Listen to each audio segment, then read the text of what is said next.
In this video, I've got some fun biblical analysis. I've got something to work with as far as numbering. I find some anomalies in here that I just want to show everybody. It's something that once you see it, you can't unsee it. It's right here in the Bible. We all have it. We don't know it's there. I'm not looking at anything different. I'm just looking at it in a different way. My name is Dan Paulson. I'm looking at biblical patterns and numbering patterns in there. And I'm finding that it emerges in a much bigger way. For people that don't know, what I'm working on here is what I call a 3-7 grid.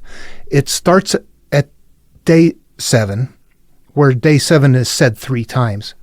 And throughout what I suspect is a very complex repeat word numbering system, they've got a repeating pattern going on in the background.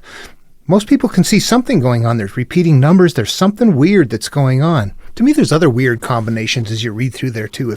And again, I'm not a Christian or a Jew or anything like that. I just am studying material from antiquity. So I've got that kind of an eye. I'm not here to claim or deny anything. I just want to look at the material and analyze it. So yeah, there you go. And as I do that, then what I'm seeing is things that are also like you see Cain, and then you see Tubal, and later on there's a Tubal Cain. There's a combination of things, and that happens a number of times. And I begin wondering what's going on, and how come this father has a son, and then the son grows up, and the father dies, but the father dies inside of the son.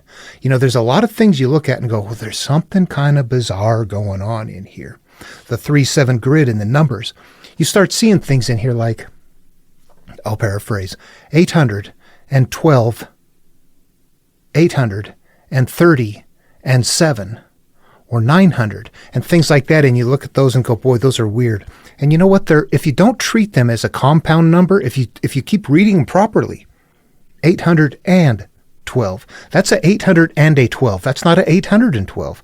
And then you look and you see 800 is repeated exactly 7 times. Oh, 900 is repeated exactly 7 times. Oh, well, they're using the 7 to go out and grab other numbers. Now where those 800 and 900s are, we're going to see 12s, 40s, 7s, 3s, 5s, 10s, all these numbers that continue to appear everywhere. They're being gathered up in this complex system that it's kind of in the background. We don't look at it in the right way. We don't see it. Okay, so that 3-7 grid, what I've got here then, I'm just going to show you a collection of those numbers. This is very complicated, so I'm not going to do this collection in this video. Of course, I'll show you the numbers and talk about them just a little bit right here to make sure you know what I'm talking about, or hopefully. The Eden 3-7 Abrahamic analog pool. This starts a grid, a pattern in the background, which explains the repeating numbers we see throughout the Bible. This is my theory. Day 7 of first creation, coupled with it being repeated 3 times, and being naked and unashamed in the garden, one step prior to first sin. That's a starting point for a human life as a child before you're experiencing life. That's going to be in the Garden of Eden. Now we've got numbers here collected that represent that. It started out as the 3 and the 7 you see there, but the 7 goes out and it begins gathering up other numbers. You see the numbers that we've gathered, the 1, 2, 5, 10, 12, 15, 17, 20, 30, 40, 50, 60, all the way up. The 800 and the 900, yes, each of those were repeated 7 times.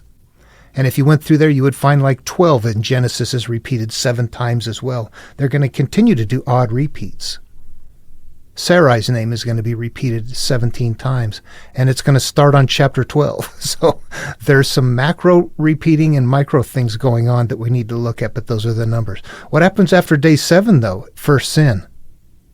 Here we got the next set of numbers. First sin would be like 8. 11, that's 1 past 10. 13, 1 past 12. 16, 1 past 15. 18 is 1 past 17. 21 is 1 past 20. Now, if we go through and look, if we were to scan, to do a memory search with the computer in Genesis, wicked is said exactly 8 times. Creature is said 8 times. Thigh is said 8 times. Sodom is said 21 times. So we begin to see that there's this cross-referencing between the numbering grid system and the amount of times that nouns, verbs, names are repeated, which also places them on the grid. It's pretty bizarre. Here's just one quick fun example of seeing that. This is chapter 14 of Genesis, and I won't go and get into all of it. I'm just going to show you in verse 4 here. 12 years they served Chedorlaomer, and in the 13th year they rebelled. Right there, we just had a step that went from the same as from 7 to 8, from 12 to 13, from pure to first sin. This is going to be really tight, but it's going to be hard to see. It's very, very old. Okay, that's not where I'm going with this video. After getting your attention with some of that stuff, I want to do something different. What I want to talk about is the chapters and the verses, because I realize they're giving us a clue. I did not realize that. There's something in there that I completely have been missing. And I want to kind of start showing that. It's still complicated. I don't have it all. It's so old. But I want to show you something that you should be able to look at. If you're able to do the interpretation, then you're going to go, okay, I see that exactly. If you can't do the interpretation, I don't think you'll see it. That's why we're not seeing it. So just to make sure we get started correctly here, I will refresh where the chapters and verses came from. I've talked about this before, but I'll just read this very quickly. I just downloaded this from a BibleGotQuestions.org site. Very quick and to the point. It doesn't give all the history of Stephan Langton himself, who we're going to be talking about, Stephan Langton. When the books of the Bible were originally written, they did not contain chapter or verse references. The Bible was divided into chapters and verses to help us find scriptures more quickly and easily. It's much easier to find John chapter 3 verse 16 than it is to find "For God so loved the world." In a few places, chapter breaks are poorly placed, and as a result divide content that should flow together. Overall, though, the chapter and verse divisions are very helpful. I've got that noted in red right there, that chapter breaks poorly placed. I have one of those identified in Genesis right in the beginning, right between the first and the second creation stories. The 7-day part appears on chapter 2 instead of finishing up on chapter 1, where there's a 7-day creation. So that's the first place that you spot it. Okay, I think there's reasons for this, though. Okay, the chapter divisions commonly used today were developed by Stephan Langton, an Archbishop of Canterbury. Langton put the modern chapter divisions into place in around AD 1227. The Wycliffe English Bible of 1382 was the first Bible to use this chapter pattern. Since the Wycliffe Bible, nearly all Bible translations have followed Langton's chapter divisions. Then I'll just read this last part for general consumption here. The Hebrew Old Testament was divided into verses by a Jewish rabbi by the name of Nathan in AD 1448. Robert Estienne, who was also known as Stephanus, was the first to divide the New Testament into standard numbered verses.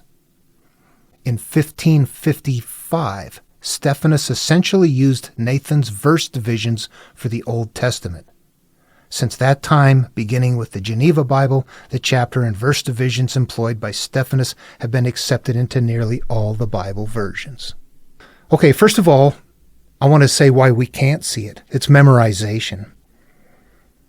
In this, the chapters and the verses are important, but early on, if we were 3,500 years ago and discussing Genesis, we probably would not read or write or have it written down. We would have it memorized. That's it. That's how we would have access to it. We would have listened to it so often that we've got it memorized. We might have even repeated it rotely ourselves until we had it memorized. So we would have the entire book memorized. That's how we would discuss it.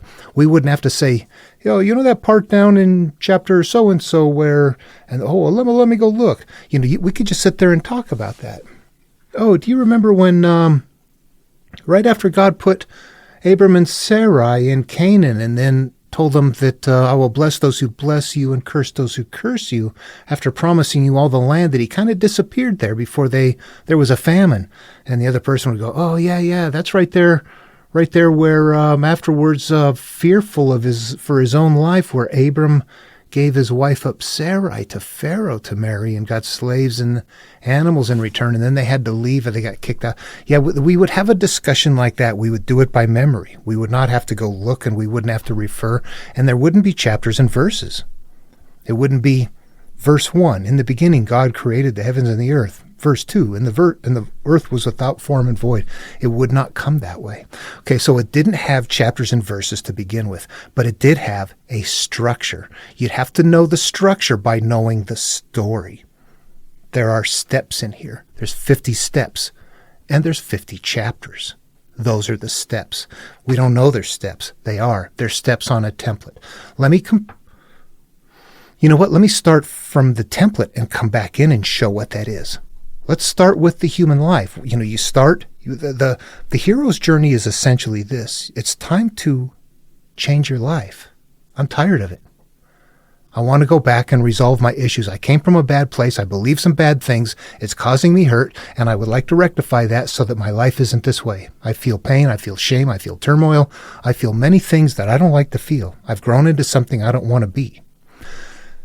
Then, if you're that person, and you're willing to turn inward and start addressing memories, you're the called person. And what happens here are stages along the way. First of all, you're called. You're a rare person. You've got to gather up resources. You're going to have a struggle to leave the past. It's going to be hard to leave the past. There's going to be cyclical pain that's happening, and that's the reason you need to go on the path. You've got to get rid of things that are unnecessary. Kill it off. No matter what, just get rid of things in your life. Then you're going to have to turn inward when you're prepared. You've got some sort of knowledge, some skill. Then you're going to cross a threshold, and that threshold represents turning into the mind. So basically that's how the story is going to be framed up. You take that now in something like Jason and the Argonauts, the Argonautica, and you would say, well, right off the bat here, Jason was isolated out as a child, so he meets the criteria of a saved out person. He's called. He's a special person. That he gathers up all of the Argonauts. Those are his resources. That they are at the depending on the version you read, but there's an island of old gods or the island of the women, and they can't leave. They're struggling to leave. The men don't want to. They need to. This represents the idea of the struggle to leave the past. Again, there were several variations of that came up through history. There was another one that entailed leaving the island of the old gods. They went there to get resources, but don't take anything. Leave it all behind. When you leave this old place, the old place where rulership of your world was, leave it all behind. Leave the past. But Hercules tries to bring something, and a god chases them and wipes them out, and they go through this destruction, and they finally get away, but after leaving everything behind, and Hercules doesn't go on and all that sort of stuff. But the idea is still there, though, that you're struggling to leave the past. You have to leave something behind. You know what? This is going to happen when Lot's wife looks back at Sodom. She didn't leave it behind. Finally, they leave there, and they go to the island where Phineas is. And Phineas is the seer who can tell them where to go. He's got to tell them how to get through the clashing rocks. Except that he's got cyclical pain. This is where the cyclical pain comes in. He's been punished and blinded by Zeus because he was a seer that gave away his visions. So he got put on this island, and he's blinded, and his food is brought to him daily, but the harpies come, and before he can eat it, they come down and they eat it, or they just slime it up so bad that it's defiled so bad that it's so putrid he can't eat it. It's become totally horrific. And this has been happening to him daily. So there's the cyclical pain element. All of this is playing out in the mind. These are parts of us. This represents cyclical pain. I got problems. What I need to consume on a daily basis is not okay spiritually. So then you struggle. You finally help him out. You resolve that. You leave. You go on. There's a king that gets killed that was friends of theirs. They kill him accidentally, but they weren't helpful in any way. Jesus does the same thing in a fig tree. Kills a fig tree that's not producing. Why would you do that? Why? You're Jesus. Why didn't you just make it be laden with figs if you were hungry? Okay, there's something else going on. This represents the idea that something is emerging from your garden that is worthless. Get rid of it. Just kill it off. It's something that isn't producing for you. So it's a deeper story than what we think. And if I'm glazing over these, I don't mean to. As far as emerging from your garden, that means the things that you produce from your life experience. My garden is my bundle of memories that I live through. And if things come from there that are good, I'm fine. If things come from there that are bad, that's it right there. It's metaphorical about the life experience in the person. And just to make sure I'm starkly clear for some people, what that literally means is like if I'm feeling good and we're happy and we're enjoying life and doing things and I'm having fun, I'm producing good from my garden. My life experiences at that moment are giving me a good life. If something is happening, I'm angry, I'm fretting, I'm knocking holes in the drywall, screaming, yelling, or just sitting off by myself someplace without doing anything, but just feeling this mental turmoil. I'm not happy. I don't feel good. I'm nervous. Everything I feel bad about, all that kind of stuff. That's it right there. Though that's what you're producing from your garden. This is a metaphorical idea that this is something that is emerging from what is planted in the mind or the experience of the individual and stored there electrochemically and emotionally. So the king, that's it. Then finally sailing through the clashing rocks. There we go, turning inward. So the entire story is playing out in a step sequence that would be the very sequence that you're following if you yourself are saying, I'm taking this journey. I'm taking, that's my struggle to leave the past. That's my cyclical pain. Oh, son of a, I see that. What happens if we get to Exodus? Moses saved in a basket. Pharaoh, you can go. No, you can't. Yeah, you can. No, you can't. Yeah, you can't. Cyclical pain. Plagues coming, going. Finally, says you can go. Goes through the clashing rocks. Oh, Mount Horeb first. The calling. Yeah, that's right. Gets the staff, the magical powers. All of the elements are there in the stories. They sound different. They're just conceptual stories, though, that are following a deeper pattern. They're not tricky. What it is you have to understand that every word they're using is an analogous word, and whatever definition is not the right definition. It needs to be defined in a way that fits into the psyche. You know what that means, right? The term naked. They got naked. Is that good or bad? Well, in the physical world, you don't want to do that. In the spiritual world, you do. If you're covered, that means you're not naked. That means you've got shame, pain, hurt, anger, something. You're hiding something. If you're not hiding those things and harboring those things, you're uncovered or said to be naked. So you have to understand the definition of the word can change.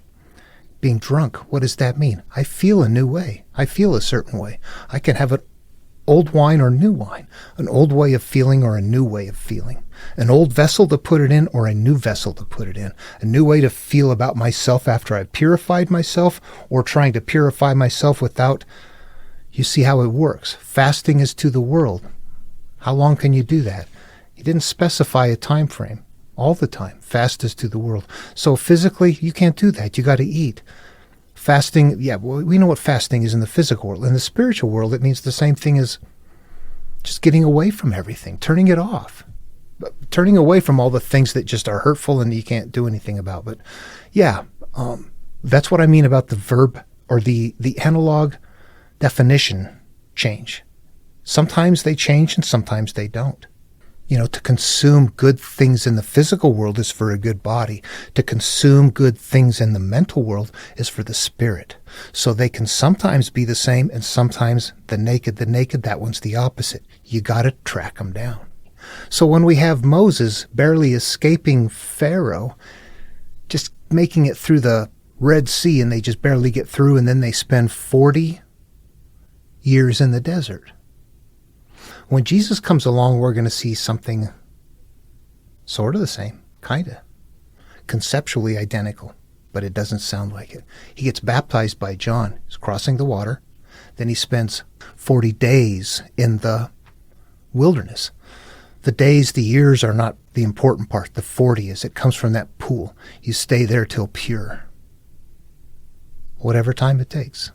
Okay, it sounds like I went all over the place, and I did, but what I'm doing is building a mental concept. What we have now is this idea that there's steps along the way, and if I'm following a Greek myth, at each island along the way is the next step along the way. Now, translate it to the Bible and go, they're not sailing from place to place, they're walking from place to place, and each chapter represents like each island or each step along the way. Bingo.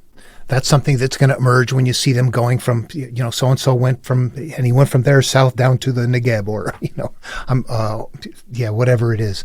That those kind of things right there are the representations of the steps where they differentiate the steps along the way. That's going to be very helpful. Now we've got a step 1, step 2, step 3, step 4, step 5, things that are happening that are going to be happening in a sequence. And you know what? The chapters that weren't there before are going to show us that. Are going to show us that breakdown. The breakdown was always there. The separation between one event and the next event and the next event are there, but you would have to know it so well that we've lost it. In him chaptering it, it gave us access back to it. He actually did us a favor right there. But there's other things that he's done that are weird. I want to show you something that this is gonna be bizarre. Just look at this right here. What I'm gonna do here is I'm gonna go and open up the book of Kings. And I'm going to just show you the structure of how the verses work and the chapter real quick, how it sounds. Then we're going to look over at something in Genesis and see something that doesn't sound the same. It's obviously it's not the same author, but also the way that if it's the same person, when we look at it, what we're going to see is that, like, in one place, sentences were broke mid-sentence, and a verse was made out of like maybe 1 or 2 or 3 verses made out of a single sentence. Other places, verses put together. Then we get to Kings, we're going to see every sentence has its own verse. All right, I've got the King James Version up here on my desktop. So if I take a look here, as you look through it, what you see is you see very clearly that there's a sentence. Now, King David was old and stricken in many years, and they covered him with clothes, but he could not get warm. End of that verse. Next verse. Therefore his servants said to him, let's go look for you a young virgin, and let her stand and keep her warm, and let her lie in your bosom, that the Lord may get heat. So they sought for her a damsel. You see that each sentence finishes, and then it goes on to the next one, and each one of them is called then a verse. Very easy. You call out a verse, that's the next sentence. It makes very, very clear sense. If somebody said, here, would you do this? Here's a book that is not done this way. I think that would be the way we would do it. I think if you keep looking through here, let me just jump to a middle space somewhere. When heaven is shut up and there is no rain because they have sinned against you, if they pray toward this place and confess your name and turn from their sin, when will you afflict them? Then hear you in heaven and forgive the sin. Yeah, it's still pretty clear there. Okay, now, the reason I wanted to show that is let's jump to Genesis and look at something else. There's a couple things. Number one, here's that chapter. I even put in there, chapter 2 should start here. Yeah, if you're looking through this sequentially, what you would want is for this to end and then the next one to start. You can see that they are 2 separate creation stories that are even styled different. They were not even the same author. This one's got a doubling of going on, and this one's just a different kind of flow to it. So why he did that, I don't know, but it's purposeful. He knew what he was doing. All right, moving along. I'm going to drop some Easter eggs along the way. Anybody following my work currently? Chapter 7 is where? When it's time for the flood, it's time for a purging. 7 is what? 3-7 grid. There's a micro and a macro something going on. I just wanted to throw that out there just to muddy up the works. Okay, here's something I'm talking about. Get down into 8, and it'll say something like, and in the 2nd month on the 7th and the 20th day of the month was the earth dried. And God spoke unto Noah, saying, and then it changes to the next verse. Go forth of the ark. Go out of the ark, you and your wife and your sons' wives with you. Why did he do that?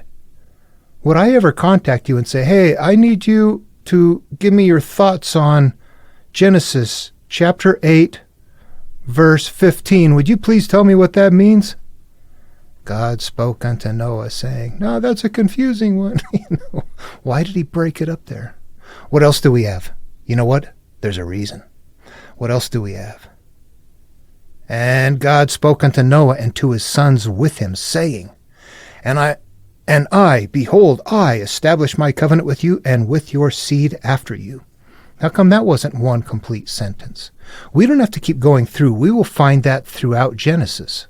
All right, I've talked to people before, and people have said, so what? It doesn't even matter. But actually, if you're trying to do that, and if somebody tasked you to do that, why would you break it up like that in some places and other places make it very precise?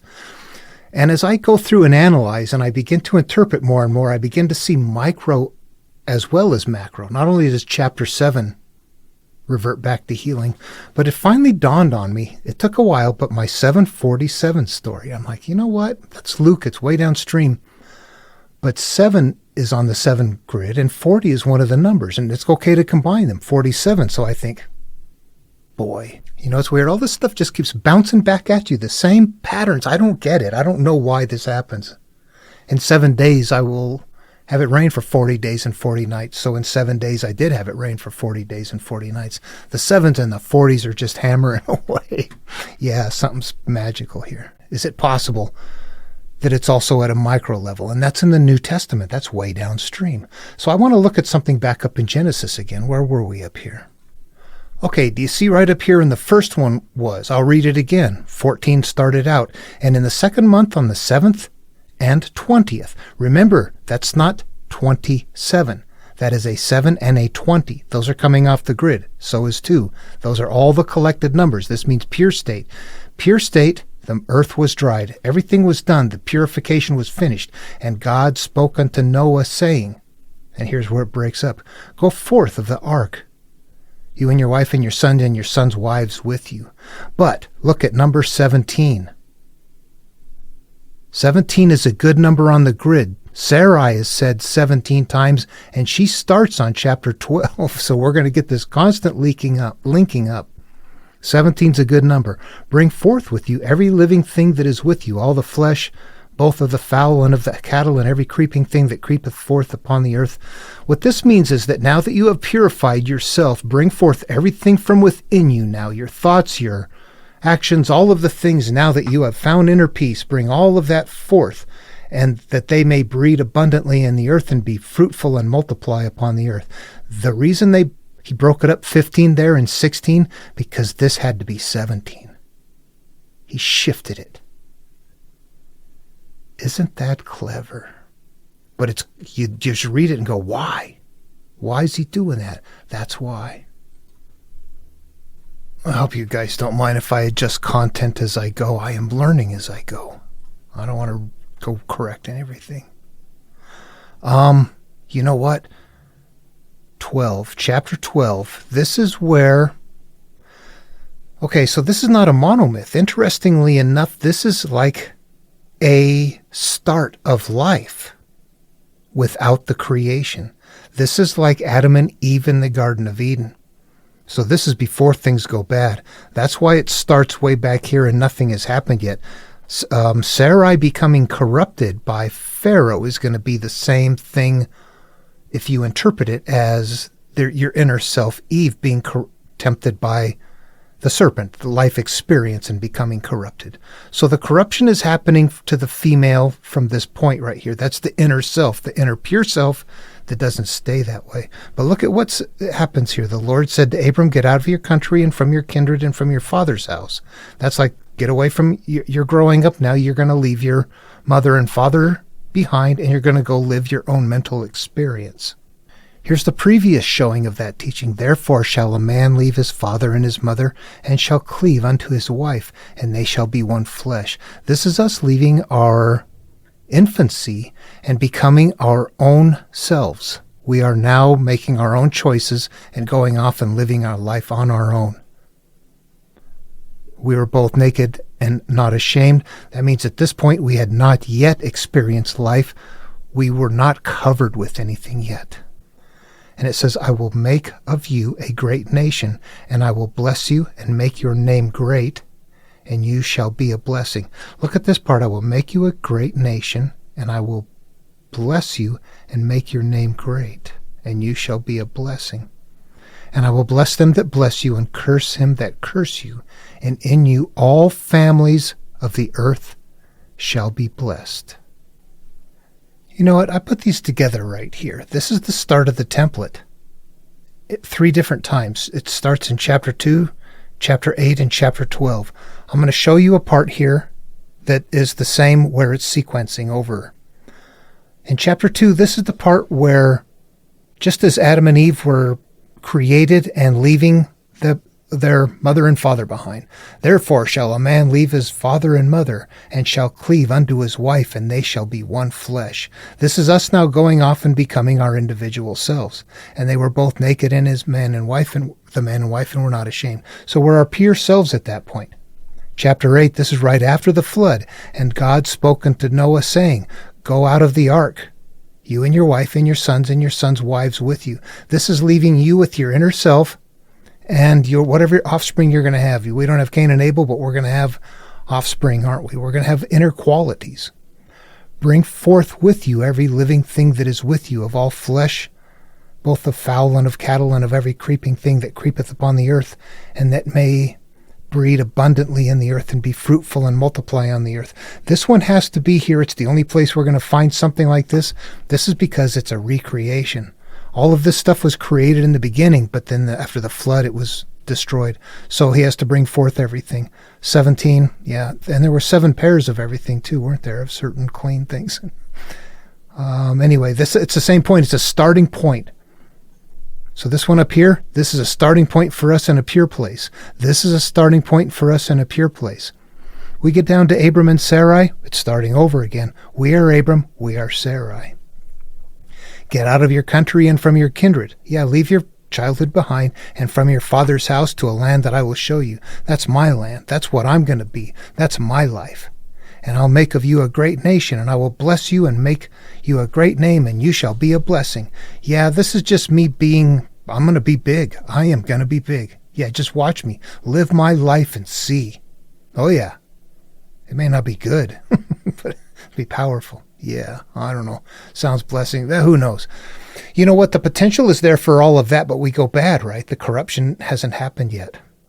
But since the next line, I will bless them that bless you and curse them that curse you, and in you shall all families of the earth be blessed. This means that good or bad is going to emerge from here, and everything in your life is going to be emerging from within you. In you all families of the earth shall be blessed. All families means all the facets of your life, I was just thinking about that. In you shall all families of the earth be blessed. You know what that means? That means in you, everything that you decide is going to occur. You're going to judge, and what you judge is going to happen. It doesn't mean bless, good, bad, anything like that. It could mean anything. Bless them that bless you and curse those that curse you, good, bad, whatever. Whatever you decide is going to happen. Wow, yeah. And in you shall all families of the earth be blessed means what you name is going to manifest. All the houses in your mansion, the many things that we judge, that we believe, that we become. But what are they? Good or bad? They could be good things. They could be bad things. All 3 of these show the start of a human life on the template. This one in the beginning, this one after the purifying, this one after the very first calling. And this one is not starting, like I said, it's not starting from the perspective of a monomyth. It's not a called person that's ready to turn inward. This is starting from infancy, like Adam and Eve, and has to go up a ways. You know when the calling happens? When Abram becomes Abraham and Sarai becomes Sarah. That's when the calling happens. So Abram departed as the Lord had spoken to him. So right here, this is where the separation from your beginnings in life, you're taking off on your own now, and you've just left the higher awareness behind.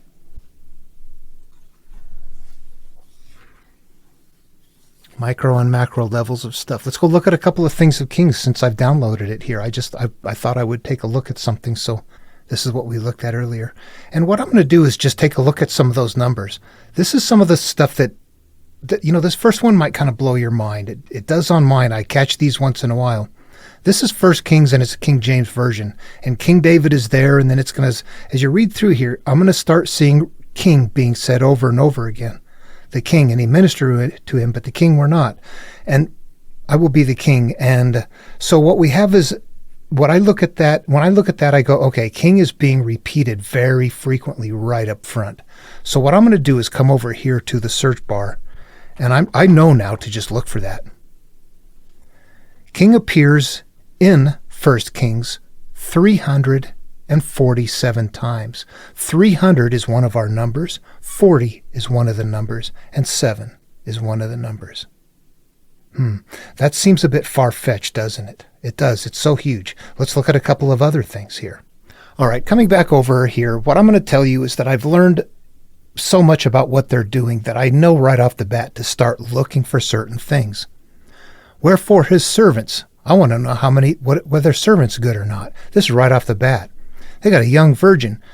There's usually something one up in front, one something somewhere. Lord, my Lord is going to be a certain amount of time. I'm going to look for servants, my Lord, and young virgin. Let's go see what we get. Servant, 77 times. Sounds like a 7 and a 7 put together, or 70 and a 7, doesn't it? Okay, what was the other one there? It was, how about the virgin? 1 time. Okay, yeah, virgin's a good thing. My Lord. 23 times. 20 and 3 combined. You see, this is not going to stop.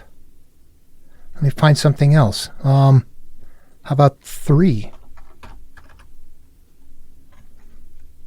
29 times. Let's go see where it starts off. Right in chapter 2. And the days that David reigned over Israel were 40 years, 7 years. So 40 and 7 reigned he in the Hebron. 30 and 3 years he reigned in Jerusalem. You see, these are just going to be hammering us with the same numbers. This means pure state right here. And the days that David reigned over Israel were 40 years, 7. That's pure state. Reigned in Hebron. That starts the 7-3 grid. Numbers will sequence on from there. Then sat Solomon. Yeah. Let's just see something else here. How about this this son right here? Adonijah.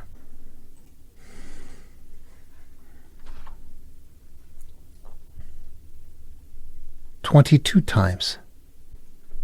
Son of Haggith.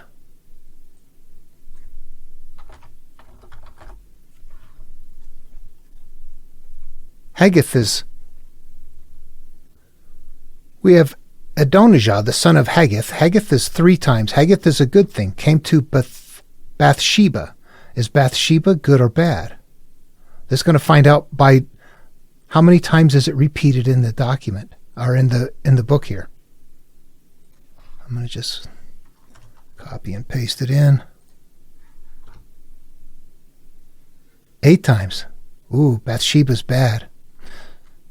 So Adonijah, the son of Haggith, came to Bathsheba. So that's where it goes from good to bad. Haggith, good to bad. Bathsheba, 8 times? Yep. Okay. You see how they're sneaking the pattern in the background, but it's so, you would have to have this memorized so deep you're never going to get it. Look at that. How many days did it rain? 40 days and 40 nights. How many times was Noah's name said? Oh, 41 times. Did you know that? Sarais and all the rest of them. This would get so deep that at some point the numbers are going to keep popping up. Let's go look at some more. Yeah, why quit? Okay, just to speed the video up here, what I did is I jumped down to chapter 17 here, and it says, "And Elijah the Tishbite, who was of the inhabitants of Gilead, said unto Ahab, As the Lord of God of Israel live, before whom I stand, there shall not be a dew nor rain in these years, but according to my word." Now, it might not mean much to other people. Elijah is repeated 42 times in 1 Kings. In fact, all of these are from 1 Kings. 40 and 2 is our list. It's a good thing. So let me do this. Elijah, I'll just make it green. It's a good thing. The Tishbite, that's good, was of the inhabitants of Gilead. Gilead is repeated 12 times. That's good. 17, the Lord God of Israel is said 17 times. Ahab, 50, exactly 50. 50 is, how many times was 50 said in the Sodom analog farm? Would you destroy it for 50? No, I wouldn't for 50.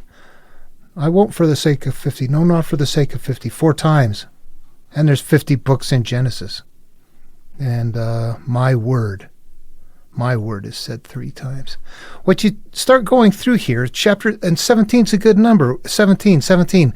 We've got at some point, you look at this and scratch your head and go, boy, whew, somebody's got something going on in the background that we just don't see. None of us knows the Bible well enough. Nobody does. Well, if they do, they're keeping it secret. Yeah. Yeah, I've shown this before, but it's a fun one. Matthew, this is far away from all that Genesis stuff, isn't it? It's, many years later, 1,500 at least, 1,500 years or so later. What I want to do is just take a look at a couple of things. And what I'm going to do is I'm going to highlight already, I know to start looking at things right off the bat, that they're doing something that is right up front there. It's not sporadic, it is everywhere. So the book of the generation of Jesus Christ, the son of David, and the son of Abraham. And then it goes on through some things. I'm not going to read it all. I just want to start looking at stuff. David. How many times is David said in the book of Matthew? 17 times. Well, David's a good thing then, isn't it? How many times Sarah was said? I know I keep saying that. It's the first time I see it show up. Abraham, 7 times. How about Judas? Do you think Judas is a good or a bad guy? 8 times for Judas. What do you know? Shifting down. What if I just jump to something different? How many times do you think 3 is said in here? 12 times. Interesting. 3 is a good number. 12 is a good number. What about 7? It's a 3-7 grid. 12 times. What do you know? What about 12? 12 is said 12 times. You see what they're doing? It's right there. We don't know it. How crazy is this? Oh my gosh. All right, so I guess in this video, I'm just looking for more learning on my own. It helps me to make the videos because I'm just sitting here on my own. There's nobody to talk to with this stuff. I'm not sure how well you can see it, but there's a point where not long ago, I'm only finding the analog forms and the numbers and seeing patterns repeating there, then words repeating and more things. And at some point, it's like, whoa, it even looks like it's in the chapters. If it's chapter 12, it's a good thing. If it's chapter 17, it's a good thing. If it's chapter 18, the decay happens. 12 is when Abram and Sarah start. It goes bad, and then 13 happens is when they leave. So it's like, oh, is that happening at a macro level? And then when you get down to the verses themselves, is it also at a micro level? It is at 747, Luke 7:47. That's pure state. The one who loves much, all their sins are forgiven. That's pure state. 747. You're like, boy, is it even at a micro level? And you can see that as people are numbering, they're numbering in ways that make you go, why are they doing that? Why are they breaking it up sometimes and be right in the middle of a sentence? And it's because they're shifting that number. They're trying to put the 10s, the 12s, the 17s in the right places in the material. At least it seems that way. It's still so big that I'm like, boy, makes my brain hurt. Anyway, all right, hope this was interesting. If you're following along, take a look at that. Help me figure that out. Look at things. If you're reading a chapter 7 and a verse 7, see if it sounds like something positive, regardless of what book in the Bible it's coming from, those sorts of things. Quite frankly, what they're doing is somebody is saying something like, take the term naked, for example, and you think, well, that's a bad thing. You don't want to do it. But they built this grid letting you know what's good and what's bad and things like that. Then as you go ahead and tell the story, make sure when you create that story, repeat the term naked enough times that it appears on the good list. That way somebody who knows it can go, you know what? I don't care what you say, naked is supposed to be a good thing because it appears 7 times or 12 times or 33 times or some combination like that. If it's something 8 or, it steps into something else. There's more numbering here I don't have a handle on, obviously. It's big. If you see it, you're like, what? I'm still like, oh my gosh. I'm going to have to start at Genesis and start from scratch and just slowly start going through it very methodically. It's going to be boring, but I got to figure this out. But you can see, I think, you should be able to see there that there's enough repetition in something that it would make you go, well, there's something weird going on. I don't know what it has to do with anything. The guy sounds like a nutcase to me. He found some numbers, so what? That could be the case as well. There's a point where you have to make the material your own for it to make sense. I harp on one, the Tao that can be told is not the eternal Tao. People don't like me defining that. Say, you can tell the Tao all day long, but it's not eternal. It's right. It's right. It's accurate. I'm telling the Tao right now. The reason it's not eternal is because the Tao is not eternal until a person takes the path for themselves. The path goes in your own mind. That's the only way the path becomes eternal. You've got to do it yourself. So when you look at the material and you read through the material and you understand what's going on, and you have to understand that we're very far removed from it. They spent all day, days, weeks, months, years memorizing, counting, sharing. They had a lot more into this than we do. We don't have as much invested in this as we think. We have a lot of emotion invested in it, not a lot of thinking. All right. Seek and knock. You know what? The stuff unfolds if you look for it. Questions, comments? I'd love to hear them. See you in the next video.